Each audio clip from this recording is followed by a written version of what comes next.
Assalamualaikum warahmatullahi wabarakatuh. Kita kembali lagi ya teman-teman. Nah, kita akan melanjutkan video mengenai mitrans ini ya. Jadi di video kali ini kita akan melakukan pengecekan transaksi. Jadi sebelumnya kita sudah melakukan request transaksi, kemudian si customer akan melakukan pembayaran baik itu lewat internet banking, mobile banking ataupun ATM. Baik itu diantara memang benar-benar telah melakukan pembayaran ataupun tidak, kita akan melakukan pengecekan status transaksi tersebut, apakah transaksi tersebut berhasil atau tidak. Nah, di video sebelumnya saya sudah menjelaskan mengenai yang notifikasi ya. Jadi sebenarnya mitrans itu sendiri pun ketika ada si customer sudah melakukan transaksi, si mitrans itu akan mengirimkan notifikasi ke merchant itu kitanya ya. Dia akan memberikan notifikasi kepada kita. Namun notifikasi itu bisa kita terima kalau aplikasi kita letak di hosting dan menggunakan domain. Nah, karena berhubung kita masih localhost, kita tidak dapat melakukan kita tidak dapat menerima respon dari mitrans. Nah, jadi kita akan melakukannya menggunakan fungsi transaction ya. Jadi ini fungsinya adalah untuk melakukan pengecekan transaksi tersebut. Nah, di status transaksi ini sederhana aja ya. Jadi kita hanya menginputkan nomor order ID-nya, kemudian kita pilih get status. Nah, aplikasi kita ini akan merequest ke mitrans untuk meminta pengecekan status transaksi berdasarkan ID tersebut.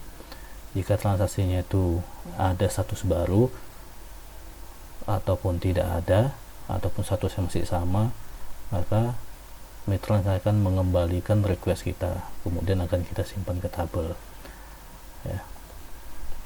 Nah, di sini transaksi sebelumnya sudah ada ya, yang statusnya pending. Ini kita coba. Saya akan jelaskan ini dulu ya. Nah, ini untuk debugging ya. Jadi ketika kita mau menginputkan nomor order ID ya kan, kemudian kita pilih actionnya apa ya, get status misalnya. Get status ini ya, actionnya get status, kita masukkan ID-nya. Kemudian ini akan memanggil ini ya, fungsi ini ya. Ini fungsi ini terletak di library mitrans yang di video sebelumnya sudah saya jelaskan ya. Order ID dia akan kirim, kemudian mitrans akan mengembalikan data tersebut, data request kita, kemudian kita simpan di variabel respon. Nah, si mitrans itu kan ada banyak tuh balikannya ya. Salah satunya yang perlu kita butuhkan adalah transaksi statusnya. Jadi respon ya, respon, kemudian kita ngambil fail transaction status dari responnya mitrans. Kemudian di sini saya simpan lagi di variabel transaction status. Selanjutnya saya buat query ya, query untuk melakukan update tabel ini, tabel request transaksi. Saya mengupdate transaksi statusnya berdasarkan order ID. Jika berhasil ya, berikan responnya, transaksi berhasil, juga gagal. Ini kita coba ya. Ini sekarang ini statusnya adalah pending nih ya. Kita akan coba order ID ini.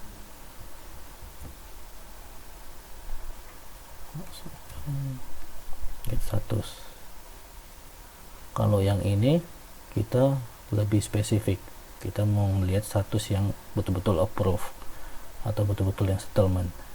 Ini yang kita mau ngecek status yang hanya cancel aja, expire gitu juga. Nah, kalau yang get status ini semua status ya. Kita submit. Ini balikannya ya, ini signaturenya, ini order ID nya udah pasti sama yang ini. 5943 5943. Nah di sini status transaksinya expire. Nah ini yang ini kita ambil datanya dan kita update ke tabel yang ini, yang ini tadi. Jadi status transaksi berhasil, berarti ini sudah berhasil ngupdate ke tabel request transaksi. Kita cek ya, ini masih pending. Kita coba jalankan. Sorry, apa error? Oke, nih expire ya, 5943 5943.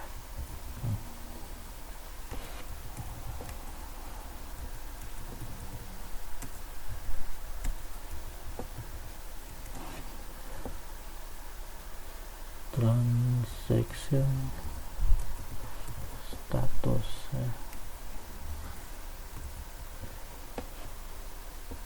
sorry, order ID.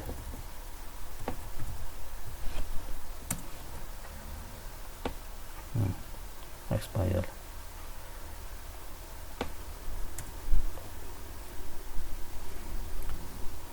Ini kita coba lagi yang ini.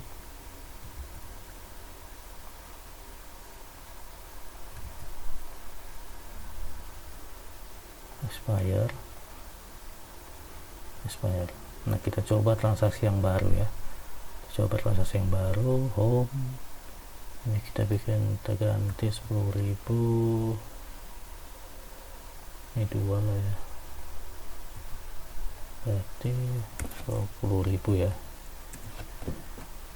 Jadi ini harus sama ya, yang ini adalah jumlah dari ini kali ini.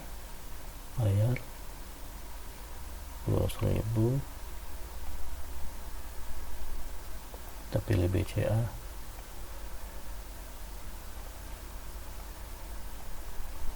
Oke, pending ya. Kita akan bayar menggunakan simulator. Inquiry 12.000, payment sukses. Kita cek statusnya, ini udah pasti, harusnya dia settlement statusnya.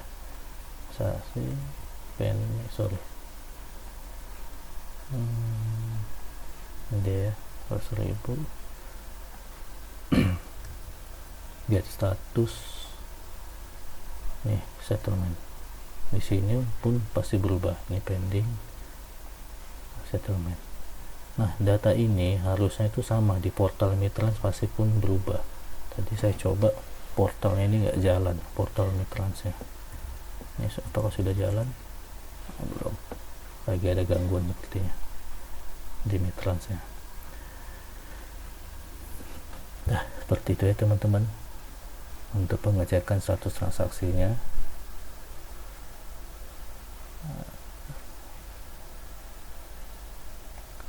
Kalau ini ada settlement, kita coba yang lain. Home, bayar, ATM, Bank Mandiri ya.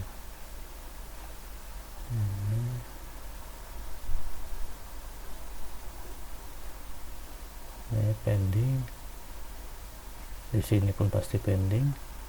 Ini paling bawah Mandiri ya, ini pending. Kita bayar menggunakan Mandiri. Biller kodenya ini, kemudian biller key. Inquiry 10.000, bayar, sukses. Order ID.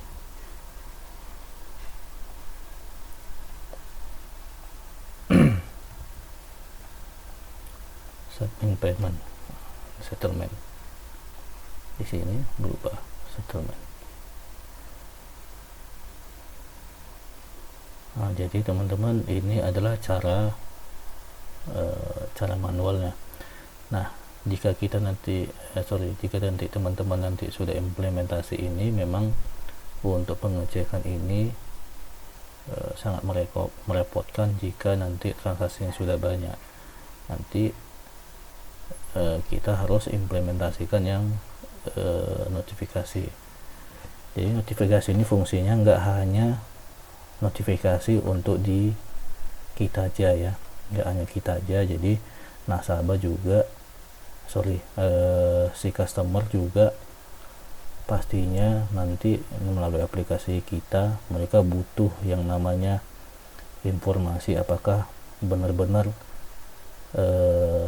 transaksi yang customer lakukan itu benar-benar telah berhasil. Seperti misalnya kayak di Traveloka ya, Tokopedia, itu kita customer setelah melakukan transfer pasti akan mendapatkan notifikasi status pembayarannya, apakah sudah diterima atau belum. Nah, itu sangat perlu ya untuk customernya, jadi tidak hanya kita aja. Nah, baik teman-teman, sekian dulu video kali ini, semoga bermanfaat.